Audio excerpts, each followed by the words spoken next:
So I'm here at the Claudio Aqueduct. These are the ruins which are remarkable for not just their position or usefulness in the ancient Roman times, but the fact that they survive and they are still points of reference for the amazing heritage of ancient Roman Empire, as well as how advanced the systems of water supply were.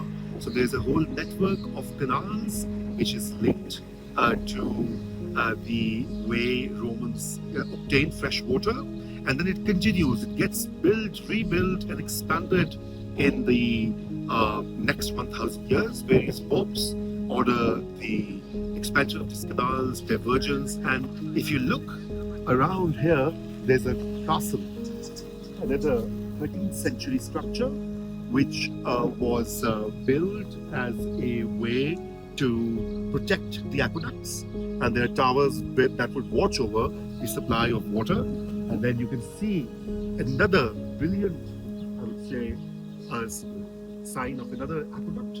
So this is a whole network which gives us such an amazing idea of life in ancient Rome. And these beautiful ruins, I mean, this is one of the most important part of this huge park now. It's an archaeological park. You know, it reminds me of the archaeological park in Delhi.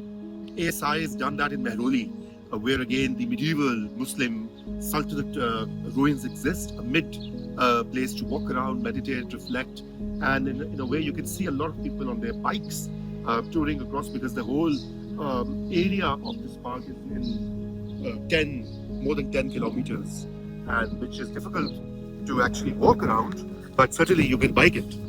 And I am just so delighted to be here. So you can see further how some of these different remnants of the ancient Roman Empire exist everywhere. So unlike the other places like the Roman Forum and the places where kings and emperors would hold courts or public affairs were managed, this is very much the basis of civilization, which is the supply of water to residents, the rich and poor, nobility and the commoners alike. And here you have the system, you can see. So there's a whole network of small canals. Of course, they're looking beautiful. And we are here at the botanical, it says Botanica, the botany. So this is, I think, a more recent development to preserve the biodiversity. And so many tourists. Actually, not too many, thank God. But yes, quite a few local people are here. And you can see how this water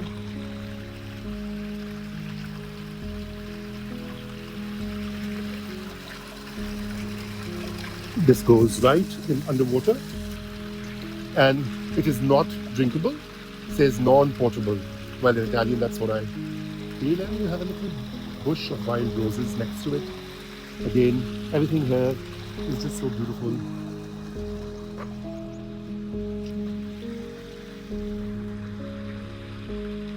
So in this residential area, here are ancient Roman ruins, aqueducts.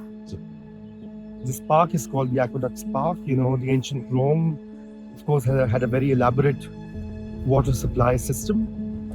And this area, now converted into a huge park, actually houses these ancient signs of what the Romans did and how they managed this great city. So it's very windy, but rather nice weather. The sun is out now really strong, and that is what happens in Rome. When the sun is out, it gets really, really hot, and when the sky is overcast, it's somewhat more manageable.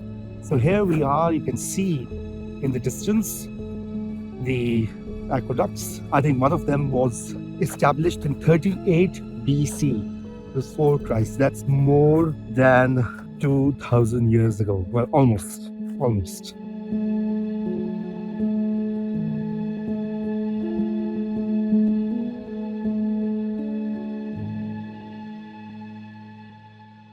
So you can see what makes this city so amazing is you can see all the modern buildings in the background.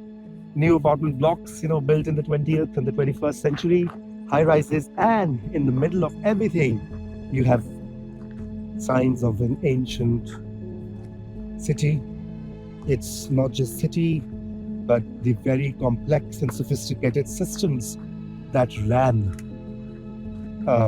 the city life, provided basic amenities to its residents.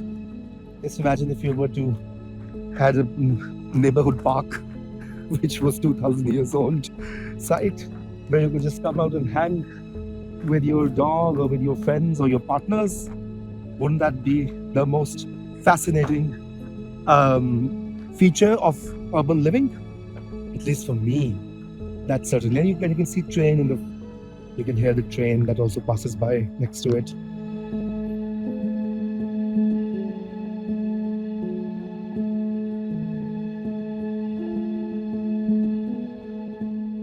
The place has been adequately marked, but like many of other ancient ruins, not much is being done really to for conservation. I mean, they're there, of course, they survive, and they're sites of huge interest, for both locals and tourists, I suppose. So there you are, more than 2,000 years old. This ain't no joke. You can see, and the modern part. So this location, by the way, is also close to the film city in Rome, and the opening shot of La Dolce Vita was actually filmed at this place. I'm just here and I'm just loving it. It's away from the hustle bustle, the really touristy areas with all the tourist traps and too many people. So, well, some of the more ambitious ones, and I'll also go down, can be seen now. These are the oldest. Evidently, you can see the style of construction here. There you can see, close by. Just imagine. We'll walk a little bit further, another view.